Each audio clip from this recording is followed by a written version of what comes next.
say someone's in a low flux lifestyle, they could be maintaining, I often like work with women a lot on this, like 14 to 1600 calories per day, but we can utilize like a male model, which would be say 22 to 2400 calories per day. And a lot of times individuals in that state are feeling restricted and they're also run down as a result. Now in this high flux state, I usually find that same person over time, now this is a caveat, over time can maintain on around 800 to 1000 calories more, depending on the length of the phase, how much we titrate up their activity, how much lean mass we can build in the process. So it is an extended process, but they're not only fueled better, but they're also getting higher step counts, they're getting better quality training in, and they have enhanced recovery capacity. So when we look at it, we have to realize that maintenance is a range. This video is for educational entertainment purposes only. Hey everybody, I'm here today with Brandon DaCruz. Brandon has essentially done everything in the fitness industry.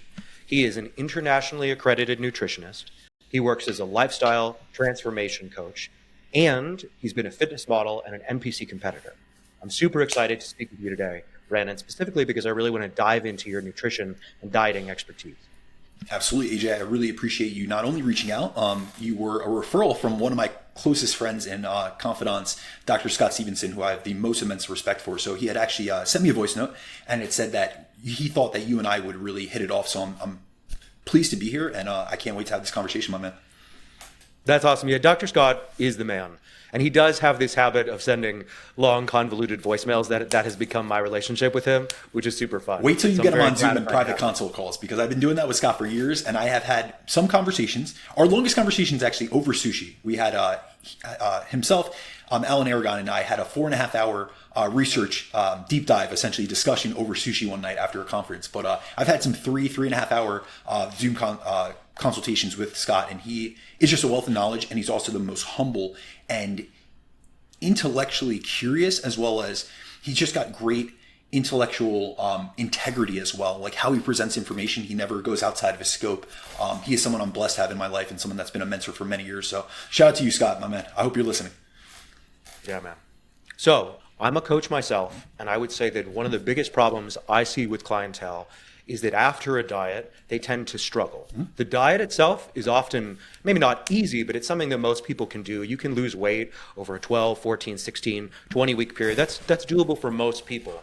But it's the after diet period. It's that adherence, the ability to maintain your newly found lean physique. And so I wonder, for you, as someone who maintains a relatively lean physique year-round, who works with, I think, thousands of people, what do you think it is that people struggle so much with adherence? And what do you do personally to help people overcome that and to maintain that lean physique that they've achieved after a diet? Absolutely. So AJ, you hit the nail on the head, my friend. I think that a lot of times there is a fitness industry fallacy where people will say that we have trouble losing weight. That is not the issue. We have an obesity epidemic, yes. However, most people don't actually struggle with losing weight. The real challenge that they have is actually keeping it off. So it's conflated. They think because they've regained the weight that is a weight loss issue. It's more like a weight maintenance issue. And even if we were to look at the long-term research looking at dietary statistics or dietary recidivism, we see that most people will lose weight in the short term. And then somewhere around 80 to 90% will end up regaining it quickly after losing it,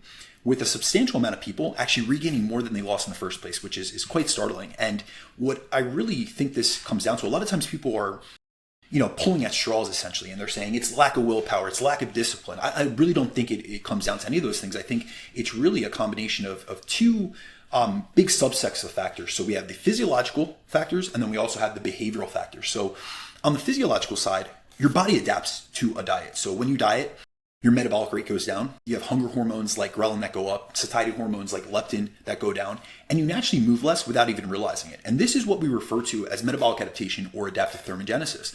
And it's a natural inherent response to losing a substantial amount of fat mass, but all these adaptations cause your body to burn less calories per day. And it also drives you to want to consume more calories, especially in that post-dietary period, because you're physiologically downregulated, but also now you have lost sight of that goal. You're no longer chasing that carrot. So it's often when that goal kind of dissipates and you go into, say, a post-diet phase or a maintenance phase where you don't have something you're constantly chasing. When we look at it, weight loss or fat loss is an approach-oriented goal, whereas maintenance or the maintenance of that lean physique is an avoidance-oriented goal. So it's a different psychology that gets behind it. And then we have behavioral issues. Most people who follow diets they're really not constructed well. And we know that as coaches. I mean, I do intakes every single week and every single day, honestly, where I have people come to me and tell me the experiences. I want to know your dieting history. I want to know what you've done, what has worked and what hasn't worked. And a lot of people will go on diets that are way too short-sighted and poorly constructed. They'll aggressively slash calories in an effort to see rapid decreases on the scale, but they don't have the foundational eating habits, behaviors in place to actually sustain that degree of restriction. So what that does is it sets them up for poor adherence, because no one can white knuckle like a restrictive diet forever. And I see this all the time when clients first come to me. Many of them have spent years like in this yo-yo dieting cycle where they're following these cookie cutter plans or these crash diets. And the thing is that they work in the short term. So it's almost like they're getting positive feedback, but ultimately it leaves them burnt out, they're frustrated, and they're metabolically downregulated from that aggressive deficit. And this leads to rapid fat regain after they finish the diet. And so what I try to look at is I'm always looking at bottlenecks within clientele, whether that's from a habitual side, like their habits, their behaviors, or even the approaches that they've taken. And what I like to do is I like to have clients use a high energy flux approach. So I can get them into a more responsive state where they're eating more and they're moving more, and they can maintain a leaner physique without feeling like they have to live in a deficit year round, because that's the other, I guess, misinterpretation that a lot of people have. They're like, if I want to stay lean, I have to stay in this restricted state. And that isn't the case. There are many methods, there's many roads to Rome, and this is a different method to get there. So ultimately, fat loss maintenance is a challenging endeavor, but I think it's really important as a coach to shift clients from chasing short-term fixes to sustainable frameworks that they can actually live with, as that's what's going to allow them to not only get lean like they have in the past, but to actually stay lean, which is something that many people have failed to do. Yeah, I really liked what you talked about, the difference between a diet and maintaining, and how maintaining is about avoiding a negative outcome. Mm-hmm. I tend to frame that in terms of positive and negative motivation, right? So positive motivation is aspirational, it's desire, it's something you wish to achieve. Negative motivation is the avoidance. It's fear of, ultimately, maybe it's fear of death, right? But it's fear of loss, something like that. And I would definitely couch maintenance often in those terms, right? People approach a maintenance phase as a period of time in which they hope to avoid a specific outcome. And I think that a lot of people don't find that as compelling. And so I really liked the way you broke that down, in particular, the focus on both the physiological and the psychological. And so maybe more on the note, I'm not sure if this is more physiological or psychological, but you mentioned the high energy flux lifestyle. So what do you mean by that? Okay, so when I talk about energy flux, really what I'm referring to or I'm talking about is the relationship between how much energy you take in through food and then how much energy you expend through activity. And that activity includes everything. So I don't want people to just think about exercise, because it includes your resistance training and your cardio sessions. But it also includes your daily steps and all the small movements that make up your non-exercise activity, which a lot of people overlook. And so what you have to realize is that you can maintain your body weight and body composition in either what's called the low energy flux state or a high energy flux state. So in the low energy flux state, and this is really what I colloquially will refer to as the restriction-based bottle maintenance. You're technically maintaining your body composition, the body fat level that you've gotten down to, but you're doing it by eating very little. And then as a result of eating such a low calorie intake, you're also moving very little and you're burning very little. And this is where most people end up after chronic dieting. So this is the scenario that many coaches encounter with new clients coming to them that are a chronic dieter or a yo-yo dieter. And the problem is when you're in this low flux state, all components of your metabolism adapt downward. So your resting metabolic rate is going to slow, your NEAT levels are going to drop, your energy levels tank, your training performance often suffers, and on top of that, your hunger goes up while satiety levels go down. And that makes it incredibly hard to stick to this model of maintaining. And in many cases, this is what leads to what's called body fat overshooting, where you don't just gain back the fat that you actually lost during a fat loss phase, but you actually rebound above your starting point. So this is really like the classic situation where you see someone who loses 20 pounds. I see this often, or I get into these conversations often with someone that did this for a vacation or a wedding. They lost 20 pounds on a diet, usually in a rapid fashion, but then they go up 25 pounds prior to their next diet. And not only is this psychologically frustrating, but physiologically, it makes each attempt at fat loss more challenging and frustrating. Now, on the other hand, we have what I will really reinforce and promote, and I use with a lot of my clients, and that's a high energy flux state. And this is what I call the abundance-based model of maintenance. So you're maintaining a lean physique, but you're doing it by eating more and moving more. So you're fueling your body with more calories, which allows you to train harder, recover better, and live a more active lifestyle. And the clients that I shift to this state feel energized, their performance improves, they're more consistent with their daily movement because they have fuel in their body, they feel good while doing it, and they're better able to maintain leanness without constantly feeling excessively deprived. So really what it comes down to is we have multiple methods that we can use to maintain a lean, healthy physique. You could do it in a low flux state by restricting yourself, or you could do it in a high flux state by fueling yourself. And when I coach clients, I always try to get them away from restriction and into abundance. And that's both physically and mentally, because a lot of times people have a restriction-based mindset in all aspects. So they have dichotomous thinking, black and white thinking. And when they're in this restricted low energy flux state, they don't have a lot of room or a lot of margin for error. So they have a free meal or something and they notice it sticks to them. That's a piece of feedback I hear from a lot of the women I work with, because they're so downregulated. They're all components of their total daily energy expenditure are in the floor.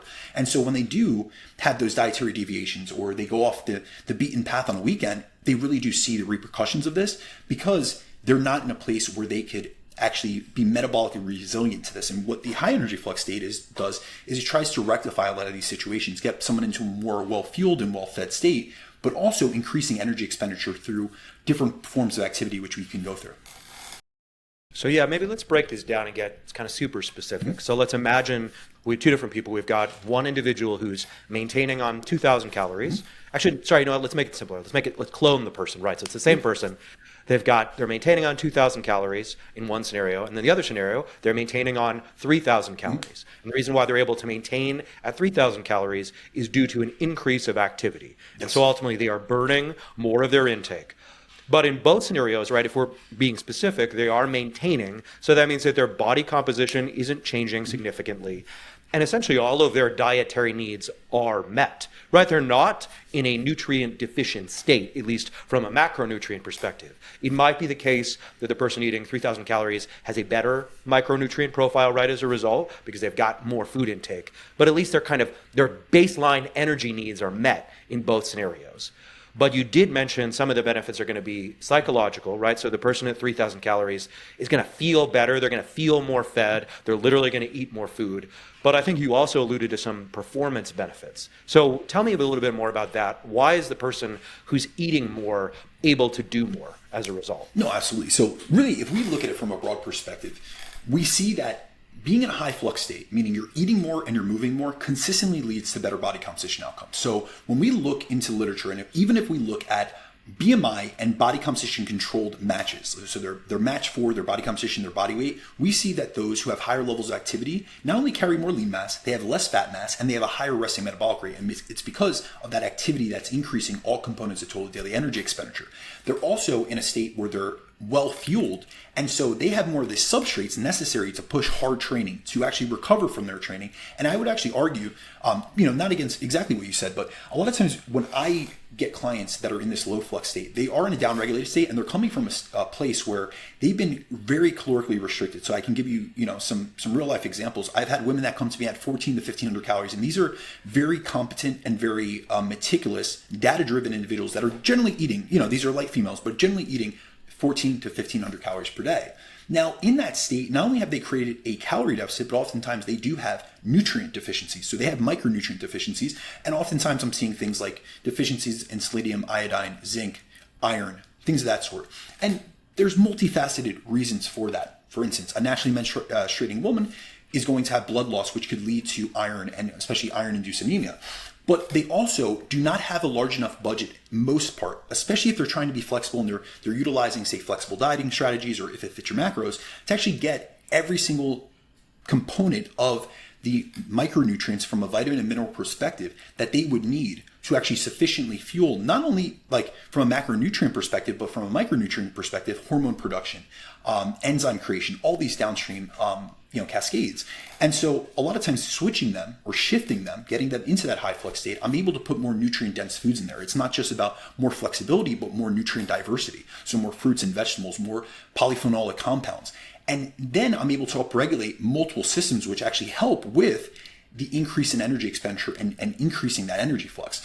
So there's multifaceted benefits, but one of the biggest benefits is how it affects all components of your total daily energy expenditure. And that's why when people ask me, like, what is the best approach to getting lean and staying lean, I really try to hammer home on some of the physiological benefits that getting in a high flux state has, because first and foremost, it can make fat loss more efficient and it offsets metabolic adaptation. So when people diet, just so the audience has a little bit of some background on this, a lot of people really focus heavily on the resting metabolic rate component of the adaptive thermogenesis or metabolic adaptation process, and it does lower, absolutely. But it's minuscule in comparison to the actual drop in total daily energy expenditure, which is more attributable to drops in subconscious movement, or what would be referred to as NEAT, which is non-exercise activity thermogenesis. And we see in multiple randomized control trials that NEAT can account up to like 400 to 600 calories of a decrease in calorie burn or daily calorie burn per day when people lose weight. And so this is why I try to build in that high flux lifestyle into my clients' plans, because by intentionally raising activity while fueling them properly, I can keep total daily energy expenditure higher. And that means they can get lean without having to slash calories as aggressively. And they feel better doing it, which leads to better adherence and better biofeedback. Now, downstream of that, when someone gets out, so say I don't have the opportunity to utilize this high flux approach as someone's getting lean, and they only come to me in that aftermath, I would take them through what I would call a metabolic restoration phase, which is a post-diet phase. But I will often use this high energy flux approach to upregulate all aspects of their metabolism. That would be all aspects of their total daily energy expenditure. So by raising, especially gradually increasing both food intake and movement, we can improve all 4 components of our total daily energy expenditure, because we know that resting metabolic rate increases as you increase calories intake, and especially if you build lean mass in the process. The thermic effect of food is going to increase as you eat more calories, especially if we increase protein intake. NEAT is going to go up both spontaneously and then through intentional lifestyle habits that I'm building in. And then your exercise activity thermogenesis improves, because if your training intensity and your recovery get better, you could push harder in the gym. And then oftentimes, when I have people that have been in this low flux state, they're doing a minimum effective dose from a volume perspective, which is fine, because we know that the dose needed to maintain tissue is less than it is to build tissue. But then I'm switching them or shifting them into the state where I'm really trying to push for performance. And so by fueling them better, we're able to get better work output, better work capacity, maybe higher volume of training. So all these components are upregulating someone's total daily energy expenditure and helping them burn more. And also to offset the increases in calories, we're also moving more as well. That was very compelling. Yeah, and I appreciate the clarification at the beginning. I think it makes sense. I like to take extreme examples because I think they can be illustrative, right? If you think about people who are literally in a state of starvation, they're not dying, right? I mean, they might be over a very long time course, but they are still able to exist. But I think it's very clear that they're not thriving, yes, right? I would say they're surviving, not thriving. Right. And certainly, I particularly like the point you made at the end about how having more available energy, having more internal abundance lets you exert more energy, which then increases your metabolism. Right. So I think that there's this relationship where when you are better fed, you can better utilize that nutrient intake to then better take advantage of that increased nutrient intake. It's a virtuous cycle. And that makes a lot of sense to me. And so I guess my question, you talked about this a little bit with your restorative phase. How should people approach this? And are there meaningful thresholds of activity, right? Is it sufficient if I just walk? People talk about steps. Are there certain modalities of cardio that you think are better? What are we talking about in terms of specific movement? No, absolutely. So first, I have to say that the way that I implement this approach is really going to differ on the individual. And obviously, when I'm talking to a podcast audience, I have to give more of a general, broad-based answer, but it's really going to depend on a multitude of factors. So I'm looking at someone's starting body composition, their physique goals, their baseline activity levels, their training history, and their lifestyle constraints, because these are all the factors that are going to shape what it looks like in practice. But in general, I'm going to focus on 4 key principles or 4 key areas. So the first is daily movement. For most of my clients, you're asking for a threshold. I like to see around 10 to 12,000 steps per day as a sustainable target. We know from the National Weight Controlled Registry that those who are most successful, and this is a group of individuals that have lost 30 to over 100 pounds and kept it off for 5 or plus years or more, they average about 2,100 steps per day. And so I'm trying to get individuals into that 10 to 12,000 steps per day, because I find that to be, just from a coaching practice standpoint, to be a sustainable target. But I do want to say that if someone comes to me averaging 4 to 5K a day, I don't just jump them up to 10K overnight. I titrate that up slowly so they can actually adjust to this new level of activity. Often when I start increasing their non-exercise activity levels in a slow and steady manner, a lot of clients report that they feel better. We're getting them in this more active state. And what we know about the relationship between activity levels and appetite regulation is there's a profound impact on actually getting into levels of moderate to high levels of physical activity. It actually has appetite regulating effects where it sensitizes you to satiety signals. So they're not only getting the benefits from being more active, and we can have postprandial walks and things of that sort to help with blood glucose management, or even there's a lot of data looking at prokinetic medication versus post-meal walks and seeing indices of gas, bloating, and digestive issues actually being resolved as well from 15-minute walks post-meal as a prokinetic medication that would be used to dissipate, gas and bloating and digestive irritation. And so there's many multifaceted benefits, but they also start to be more regulated in terms of their energy intake, and they're better able to match their energy intake to their energy expenditure. The next aspect I'm focusing on, the first training aspect I'm focusing on is by far resistance training. So progressive resistance training is a non-negotiable in this model. And what I do, it's going to depend on the population, because I think one caveat that I have to make is I work with a very wide demographic of individuals. So I've put people on the Mr. Olympia stage for men's physique. And then I've also worked with corporate executives. Right now I'm working with a founder of GoDaddy.com, like one of the founding members. So I have corporate executives, and then I have the exact opposite. And then I have people in between that are lifestyle clients. They're what I would refer to as like hobby builders. So they're like lifestyle bodybuilders essentially. So I'm going to typically recommend between 3 to 5 sessions per week, depending on the client and their goals. And the goal is to help clients build lean muscle mass, which increases their total daily energy expenditure. And then I want to put that extra fuel that I've added in to good use, because with more food coming in, they're able to enhance performance, recovery, training quality, and that's all going to lead to a positive feedback loop. Like, they're not only feeling better because they're more well fueled, they're more satiated from their actual meals, but they're also seeing it go to good use. They're getting better pumps in the gym. They're having, more productive training sessions. They're seeing an actual indication of progressive overload over time because they're seeing improvements week to week or month to month, depending on their level of advancement. The next area is going to be cardio and conditioning. And I don't program like endless cardio. I really try to individualize this. So for some clients, this is going to be like 2 to 3 sessions per week of zone 2 cardio just to improve their overall aerobic health. And then for others, it might be interval work. And it's really dependent on the person and their overall goals. So I've worked with MMA athletes, which they're doing like long steady state in the morning, but we're also doing intervals. And then I've worked with just like Gen Pop or lifestyle individuals where just getting 2 to 3 sessions of zone 2 is a really good additive benefit to them. And it's not about burning as many calories from these activities as possible, because if that was the case, if we were doing minute per minute, we would all be doing HIIT. I'm trying to increase energy expenditure and support overall fitness without driving excessive fatigue. So generally the last cardio modality I'm utilizing is HIIT, to be honest with you. And then the other aspect of that is we have to look at the food intake. And this is where the shift really happens. So say someone's in a low flux lifestyle, they could be maintaining, I often work with women a lot on this, like 14 to 1600 calories per day, but we can utilize like a male model, which would be say 22 to 2400 calories per day. And a lot of times individuals in that state are feeling restricted, and they're also run down as a result. Now in this high flux state, I usually find that same person over time, now this is a caveat, over time can maintain on around 800 to 1000 calories more, depending on the length of the phase, how much we titrate up their activity, how much lean mass we can build in the process. So it is an extended process, but they're not only fueled better, but they're also getting higher step counts. They're getting better quality training in, and they have enhanced recovery capacity. So when we look at it, we have to realize that maintenance is a range.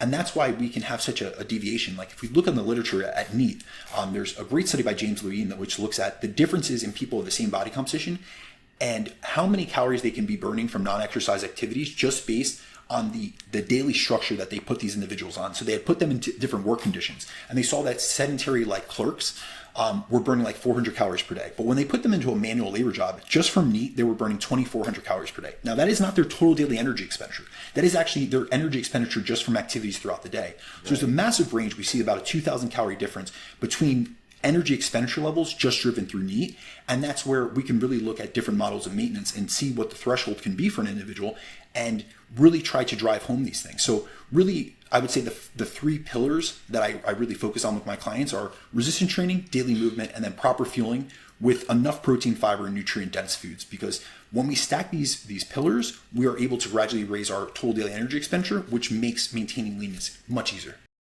AJ here. If you're enjoying this interview, please consider subscribing to the channel, as it makes a huge difference. And if you're looking to transform your body and your mind without jeopardizing your health, consider hiring me as a coach. Links in the video description. Appreciate you.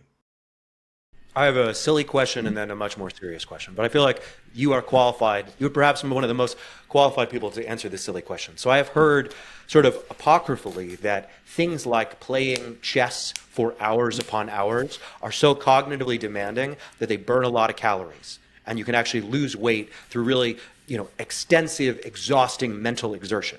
Is there any truth to that? And again, and you hear stories about people who like study a lot, right? Like during finals, they lose weight. I always attribute that to the fact that their schedules are irregular and they're eating less food. But again, I'm just curious if that's ever actually been formally studied.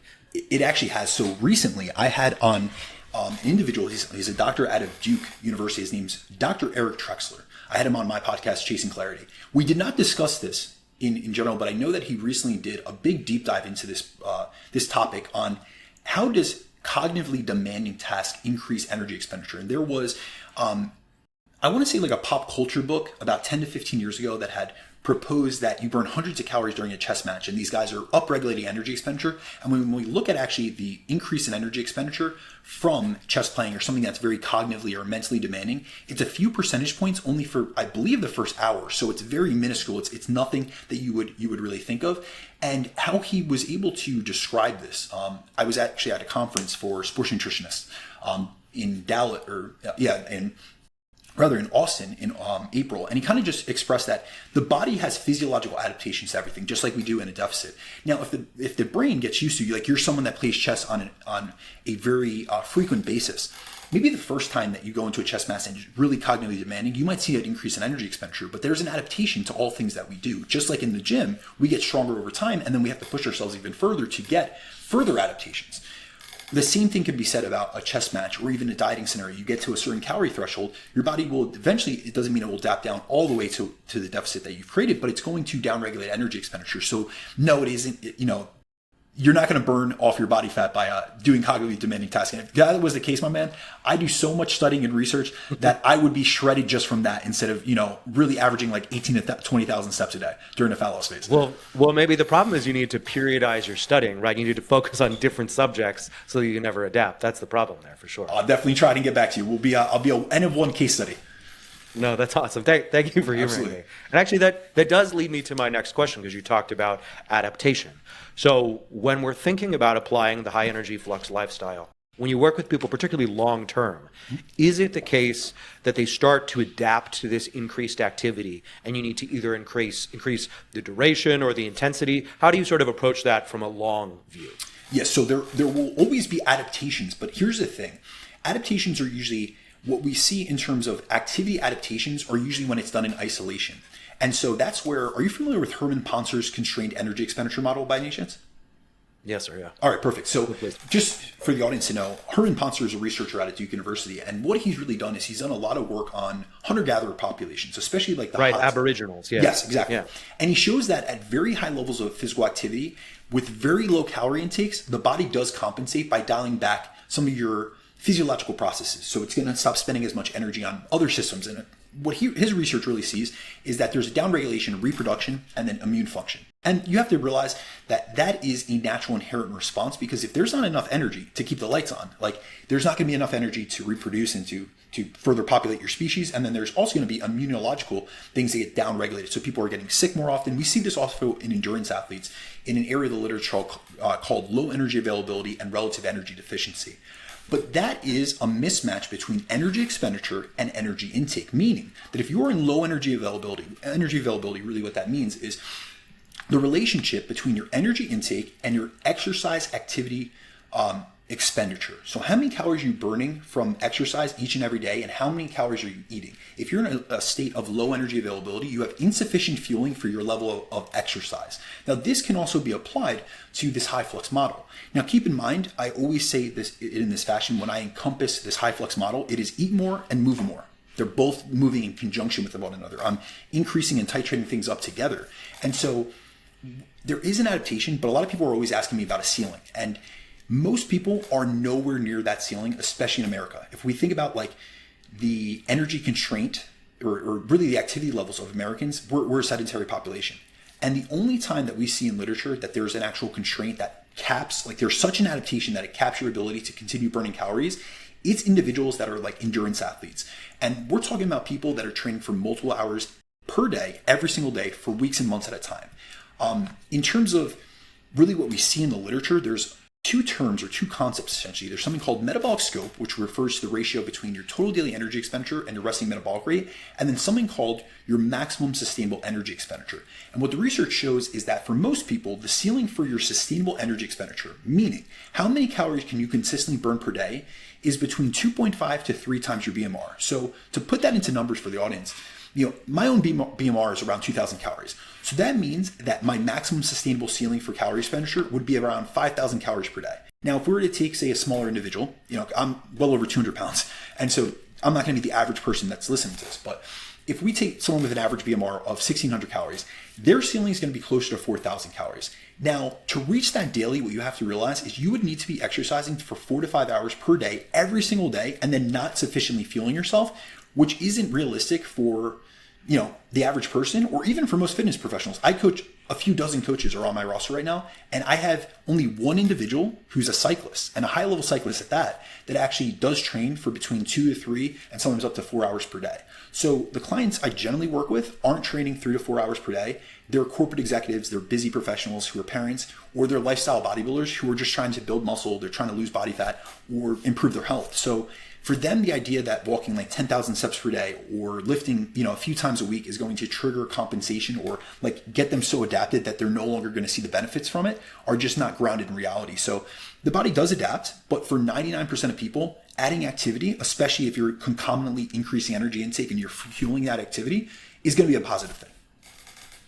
Really like how you articulated that ceiling. I think that's actually something that I think about often as someone who's primarily interested in strength and muscularity, is that human beings on a biological evolutionary level, we are far better suited to cardiovascular and endurance activities. Absolutely. Right? The ceiling on that is tremendously high because that is how we survived. That's how we used to chase down animals, is literally just outlasting them in the field. Mm-hmm. Right? Like people, the ceiling there is much, much higher than your ability to bench press or deadlift. And I think that you're right. People really shortchange themselves and they think, oh yeah, if I'm doing 15,000 steps, I'm suddenly going to become, as adapted as a true endurance athlete. And that's just not at all true. Your ceiling's very high and there's tons of room there. Yeah, so we don't have a lot of data going to very, very high step counts, but what I will say is there is a piece of data that comes from the Amish population. I'm originally from Jersey, and so we used to have Amish communities in Pennsylvania, so I used to go visit this as a child, so it always sticks out in my mind. But there's a study by Bassett and colleagues where they looked at a agricultural society. It was an Amish community, and they looked at their activity levels and then they measured their levels of body composition. And they found that the men generally averaged around 18,400 steps per day, and the women averaged around 14,000 steps per day. And when they did body composition assessments, especially on the men who were much more active, they averaged 9.4% body fat. Now, keep in mind, these weren't individuals that were trying to stay lean for the gram. They weren't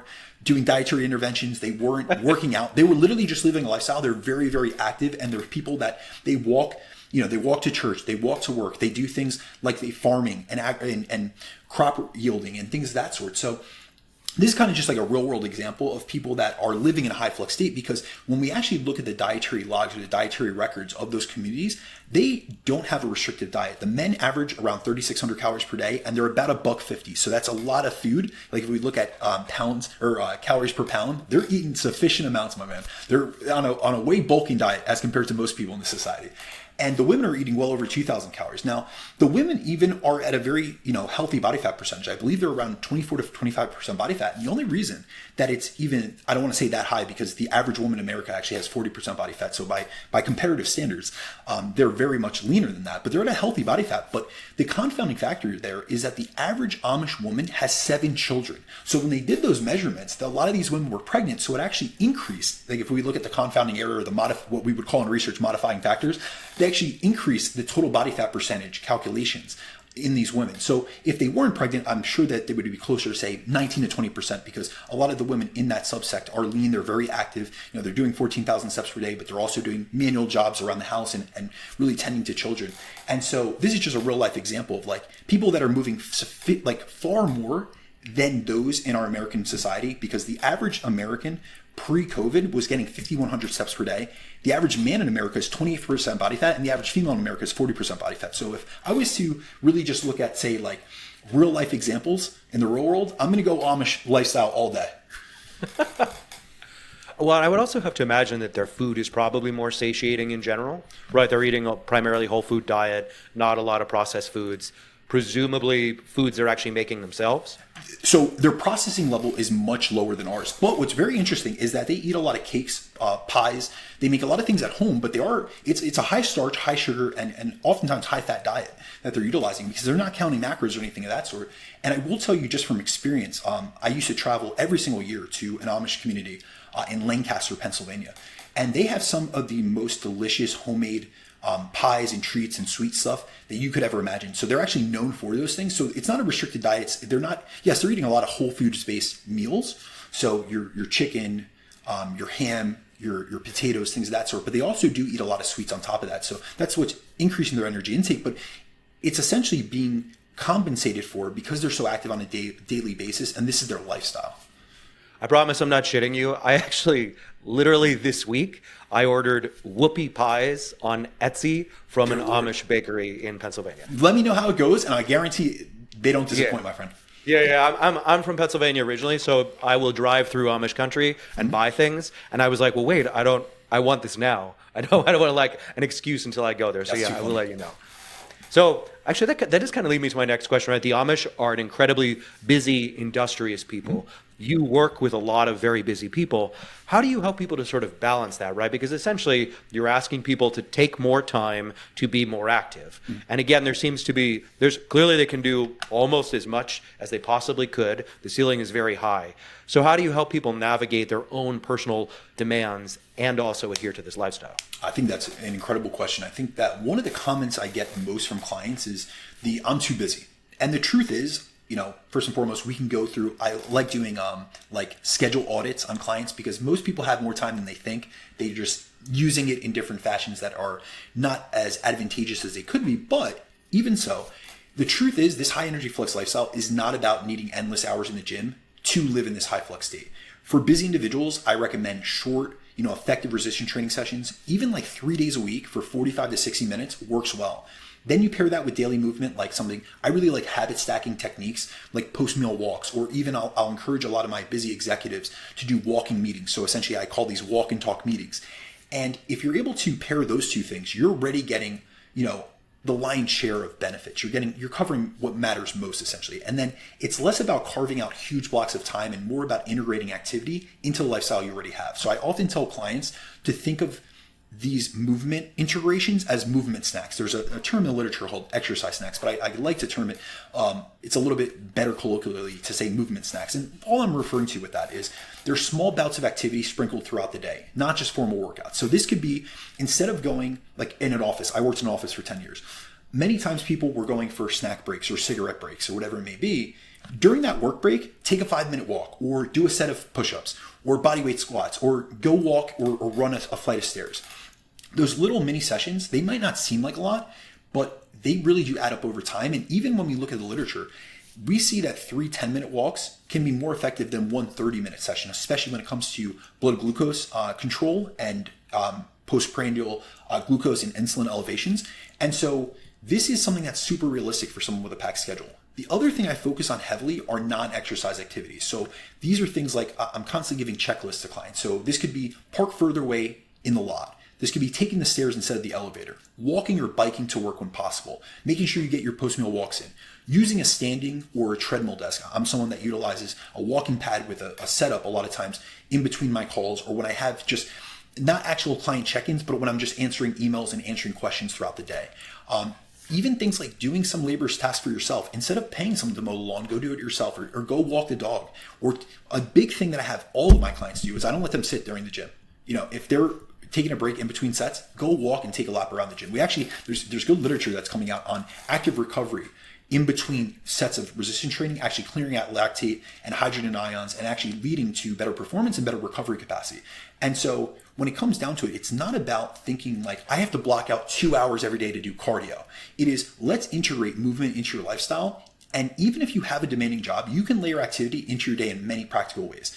And so really what I try to get across is that if you build movement into your lifestyle, it'll feel natural. So I really try to ask clients and get feedback from individuals like, what do you like doing?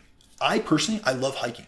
I love being outdoors, so that's something that I do. But if not, you could play with your kids. You can go to a park.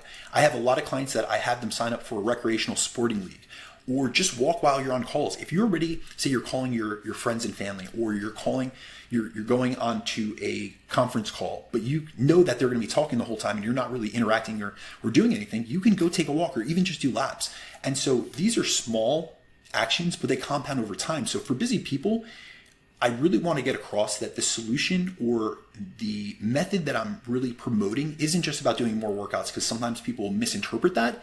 It's more about stacking like the smart training that you can do with the limited time you have with daily activity, and then making movement a part of your lifestyle. Yeah, I really like that point about integrating it into your life. I think that if you are forever thinking of exercise or movement as something separate, that means it's something that you have to put forth effort to engage in. Yes. And it also means that it's something you could stop doing. But if it is instead just part and parcel of your life, in the same way that drinking water, eating food, getting up and go to sleep is something that you always do, then exercise just becomes part of the fabric of who you are. And it's no longer a choice, it's just integrated into everything. And in particular, I like the point you made about walking, parking farther away. One thing that I like to encourage people to do is I like to use this phrase about sort of looking for and killing dead time. Mm-hmm. So it's these like little moments in between tasks where you can do what you talked about, right? You can put in micro movements, micro sessions, or you can just use those movements to prepare and do productive things so that you have more free time later. Because again, as you said, right, people, I am totally sympathetic. I am a very busy person. It's easy to feel busy and overwhelmed, but most people do have more time than they realize. They're just spending what little time they have in inefficient ways. Absolutely. I think there's a big difference that people need to differentiate between being busy or feeling busy and being productive. There are many things that actually could increase productivity. So for instance, I have went back to school multiple times. And so when I initially got my first degree, I was looking into I was actually studying law initially, and I was looking at ways to boost my cognition because I have ADHD. I had an ADHD diagnosis when I was a teenager. And so that was something that I struggled with and didn't want to use medication or be reliant on it. So I was looking at different methods to help re-ingrain actual knowledge and also be able to learn in a better capacity. And I found some research on the relationship between movement and then BDNF, and also helping with certain people, especially those with ADHD, being able to cement information better into your long-term working memory. And so I would go with a textbook on the treadmill in my university campus, and I did that many years. And even I went back to school once I had left the corporate world a few years ago to get an advanced degree in nutrition science. And I did the same thing. When I would study for exams, I would go on my treadmill or I would go on my walking pad, and I would read and reread things. And I was able to kill two birds with one stone. I had a platform. These treadmill desks are so advanced as compared to when I first got into this industry. I started training people in 2010. Like, I was constructing things back then when I would do this. But nowadays, there's fully constructed devices that you can get that can mount onto a treadmill or onto a walking pad, or you could actually just order a treadmill desk. And so with that, you could be killing, like you said, two birds with one stone. And another component that I do want to hit on is I always refer to this as the high energy flux lifestyle. And I also term it very intentionally. I think words have meaning. I always say to clients, we're going to eat more and move more. I could easily have made this an alliteration that was better called eat more, exercise more. But I didn't, because I didn't want that connotation that it was intentional exercise sessions, that you were crushing yourself. I didn't want people to think like, I'm going to crush a HIIT workout on the treadmill to crush cheesecake later. Like that, I was trying to make sure there weren't negative associations with that. Yeah, actually, can we go down that a little bit? Because I do think that is a thing that has happened to me before, where after a period of prolonged dieting, you get this mental fixation on food, and you start to reward yourself for difficult tasks with food. So is that something like, how do you approach that with clients? How do you help them to conceptualize food as not something that should be strived for, right? Not something that you get because you did something hard, but as you said, is something that's part of fueling yourself and allowing you to move more. Yeah, I actually look at it in the reverse order. So I've always said the concept as eat more, move more, rather than move more, eat more. I don't want people to think about chasing calorie burn to be able to chase down, hyperpalatable foods essentially. And so when I obviously take these people, my clients through this in person as well as in a one-on-one individualized coaching context, I always get it across to them that eating more doesn't mean eating carelessly.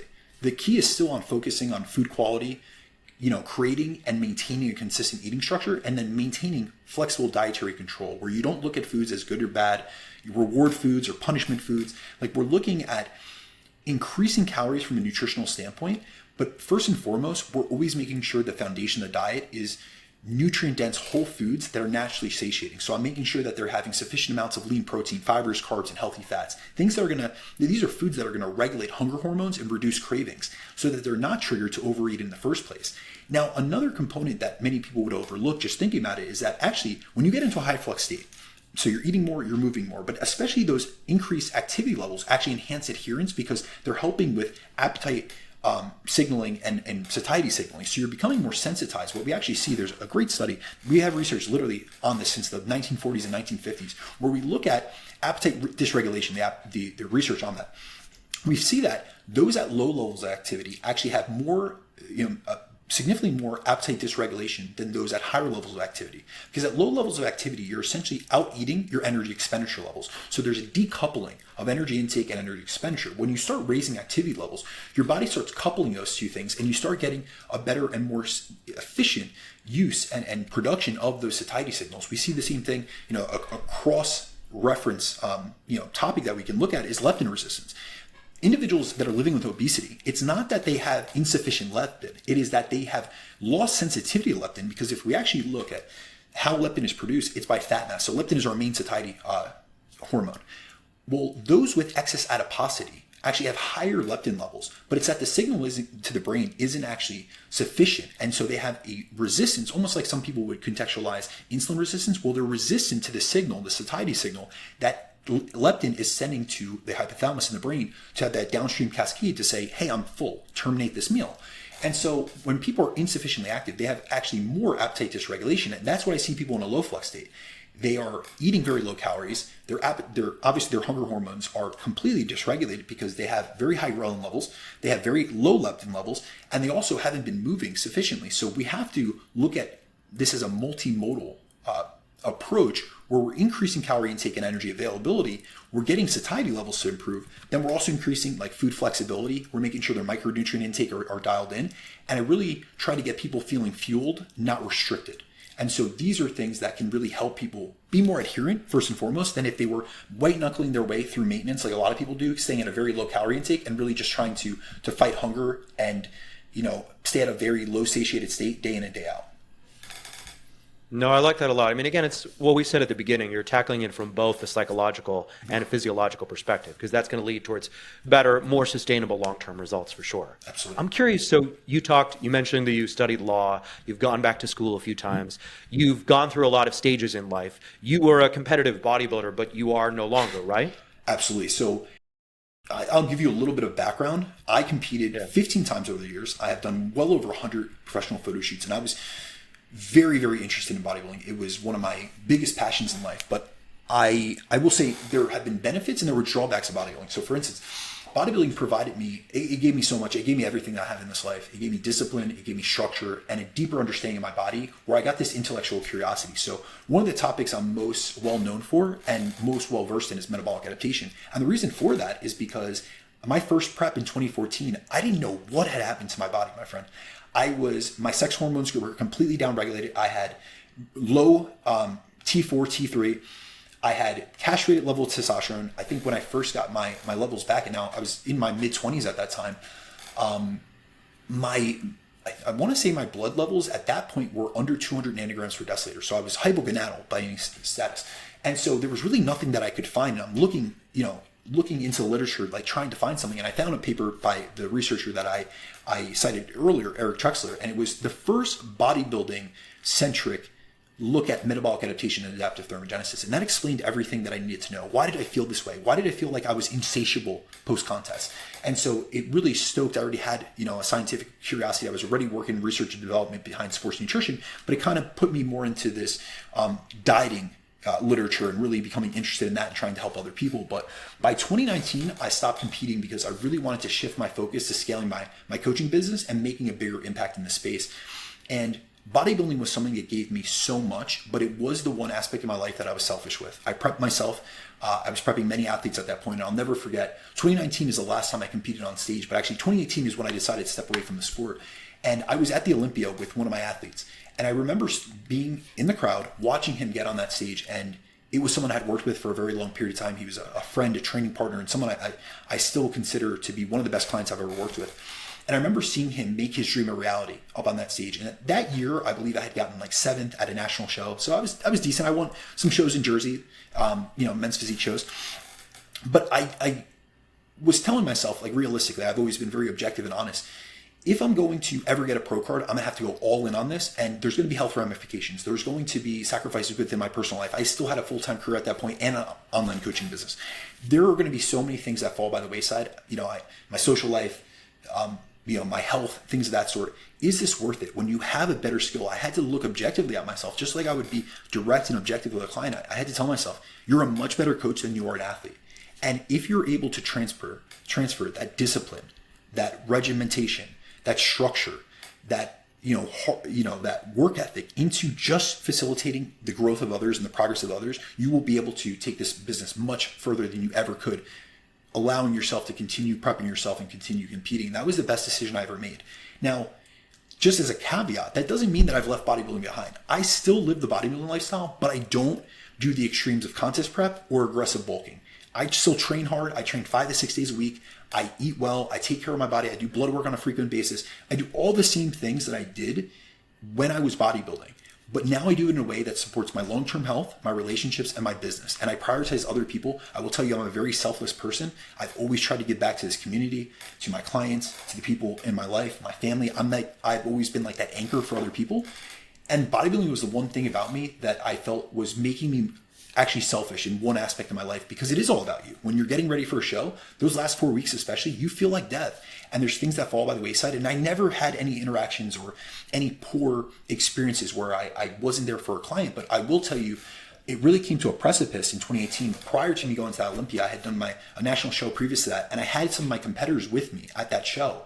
And I was peaking myself and them. And I remember sitting in the backstage and being frustrated that it was taking away from my own peak. And I remember taking a step back, going into the bathroom and saying, what is wrong with you?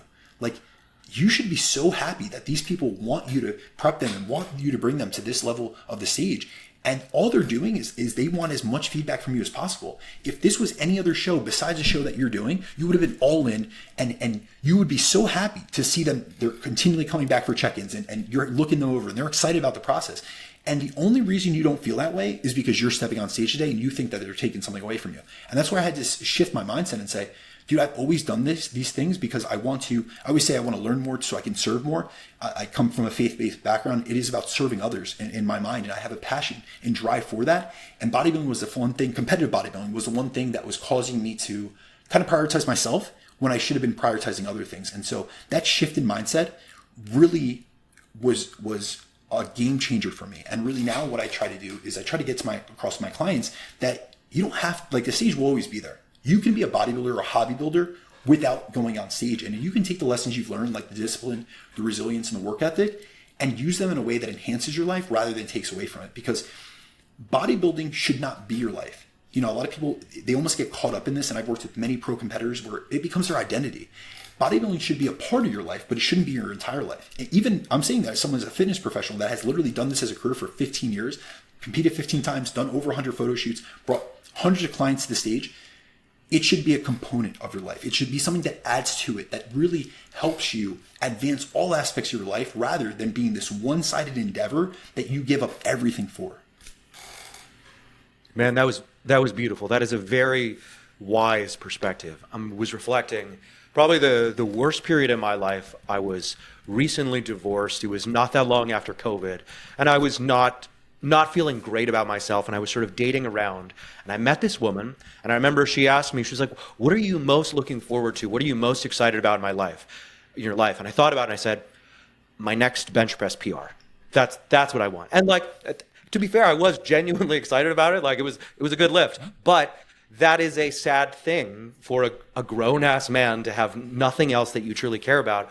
And bodybuilding really is this thing that can be truly all-consuming and often for no real tangible reward, right? Again, I'm not to impugn, well, I'll get to that, right? Like, when I say tangible, I mean you were placing, well at nationals, but not at the top. You weren't necessarily going to make a professional career from it. No. And so I think if you're focused on that aspect of bodybuilding, no, there's no tangible rewards, but there clearly are rewards in that it teaches you discipline, sacrifice, integrity, honesty. But I think that you can get trapped by the allure and the kind of vacuousness of bodybuilding too, right? It is a vanity-based activity. It can be a selfish activity. And so I think you have to find that balance. And I wonder for you, at this point, like, you mentioned you still live the bodybuilding lifestyle. Does it feel like you're maintaining, right? We talked about in the beginning, maintenance as like an avoidance-based behavior. Is that how it feels to you at this point in your life? Or are you still striving towards things in terms of your own physicality or your mentality?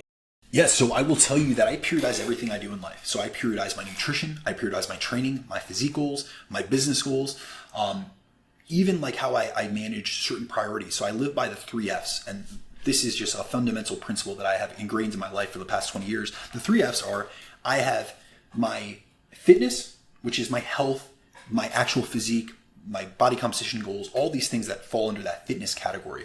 And then I have family and faith, which is in one category that includes my relationship with my mother, my girlfriend, my family, and especially with God.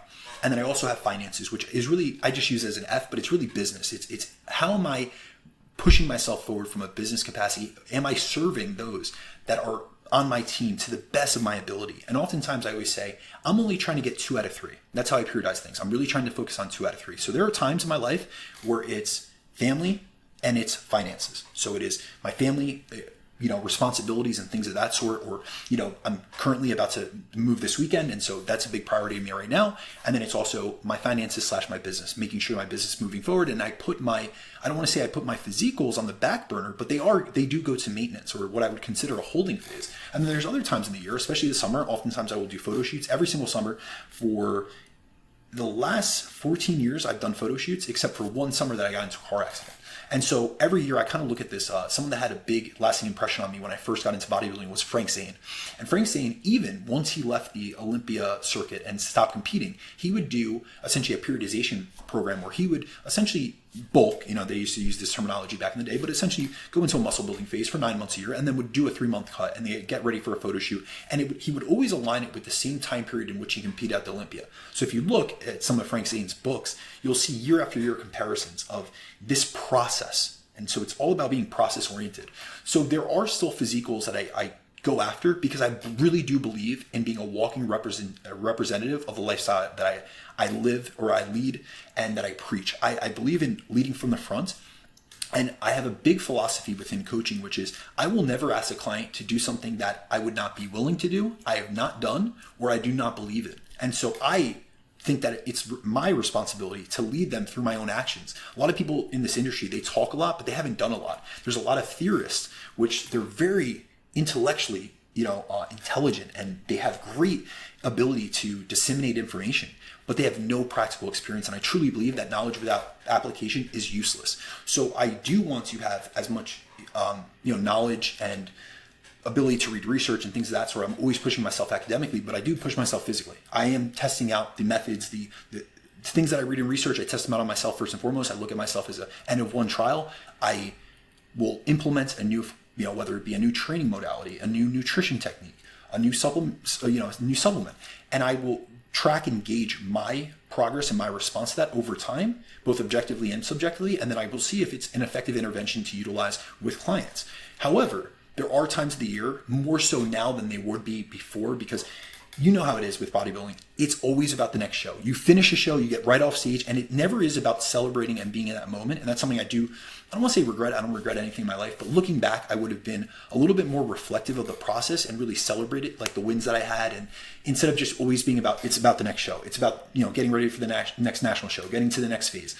I would have lived in the moment, and that's something I really try to impress upon my clients that do bodybuilding. So I still work with some high-level athletes right now. I just last week I had one of my clients he was originally 10th at nationals in his last show. We started working together, and he got second. This was at NPC North Americans. He got second in the master division and second in the open physique division. So he was 1 point away from a pro card in both divisions. So we're right back at it, and we're getting ready for next year's national show that we will be focusing on and really trying to get that pro card at.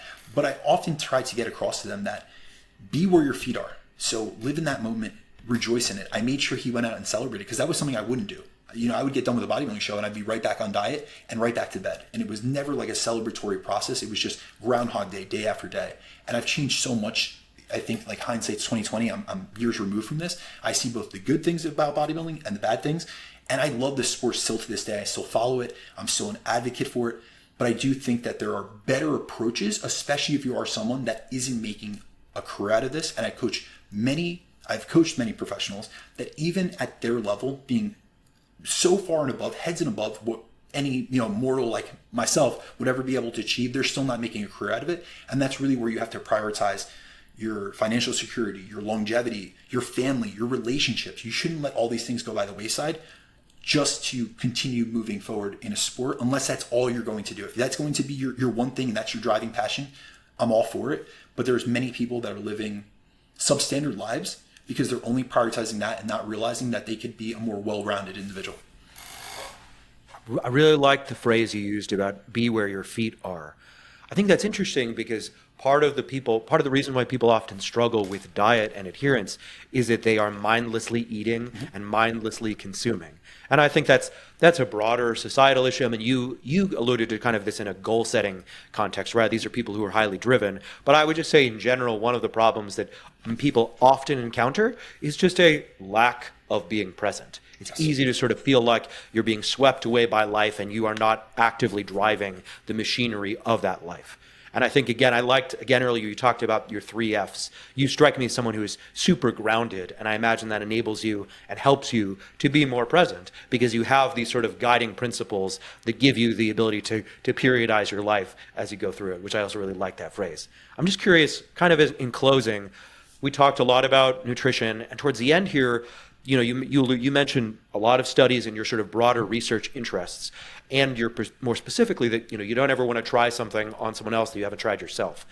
Are there areas of research right now that you're particularly interested in? There's something that you're hoping that we will learn more conclusively in the next couple of years, something that's on the tip of your searching. Absolutely. So I will tell you what my research interest was this morning. I read a study by Trent Stellingworth. It was a review, and it's disentangling the concept of overtraining syndrome from low energy availability and relative energy deficiency. So just for a little contextual background, overtraining is something that is colloquially used in the bodybuilding industry and the fitness industry in general, and people will say, I was overtrained. The fact of the matter is, if you look at the data on resistance training and overtraining, you are more likely to get struck by lightning than to actually induce a state of overtraining syndrome from resistance training. There is a researcher named Andy Fry who has done an immense amount of research on this, where he will literally put people through these gauntlets of very high intensity, very high volume protocols. And oftentimes we see that their performance continues to improve or it just maintains. Actual true overtraining is regression for an extended period of time that is not rectified by time off. So it takes months. And oftentimes some people do not ever get back to their baseline level of performance. And what it means from a recovery capacity is recovery is the ability to repeat a performance. And so there's a lot of people that use the wrong terminology. I understand what they mean by that, but we really need to be more intentional with our statements, because a lot of times I'll even have general population clients that say, oh, I was overtrained. And no, you were probably in low energy availability, because when we actually look at the diagnostic criteria for overtraining, you have to exclude a state of low energy availability, which means that you are sufficiently fueling yourself for your level of exercise. Now, what we often see is, and when we disentangle this, and this is what I was really looking at in this review, and I wish that, I hope that researchers will do more in this field to disentangle these things. Most of the studies that have actually found overtraining in resistance training, which are very few and far between, there's actually a review, I believe it's by Grandow in 2020, which only found like a very small portion of resistance training has ever found even like non-functional overreaching, essentially. And so the issue with those studies is they did not track energy intake. So this is what ends up happening. If you are to take your normal training volume, or even if we're doing volume load, and you're to substantially increase it over a short period of time, you're going to exponentially increase energy expenditure, or your energy expenditure levels. If you are not concomitantly increasing energy intake, you could put yourself in a state of low energy availability, and that is more linked to what's called relative energy deficiency, which is essentially a very It's both physiological and psychological ramifications, but it's similar to metabolic adaptation, but it also describes not only the downregulations in total daily energy expenditure, but also the downregulations in hormone production, especially from a thyroid production perspective, a sex hormone production perspective, and then also the psychological ramifications that come along with that, and the hematological ramifications, like iron deficiency, the cardiovascular inputs. Some people actually in a state of relative energy efficiency will have very high, especially women, will have very high lipids because now they're in a state of estrogen deficiency essentially. So they're not able to clear a lot of these blood lipids. And so a lot of times in our fitness industry, we use the wrong terminology. And so it paints this picture for people that these are concepts that could really happen. Same thing with the constrained energy expenditure model. Hey, if you do 15,000 steps a day, you're going to adapt. The data does not show that. The data shows that honestly on endurance athletes, really the best study that we have that looks at the constrained energy expenditure model is on endurance athletes that were doing what's called the Race Across America, where they were doing 1 marathon a day, 6 days a week for 20 weeks. That's where we see the biggest constraints on energy expenditure from an adaptation perspective, and these were already endurance athletes.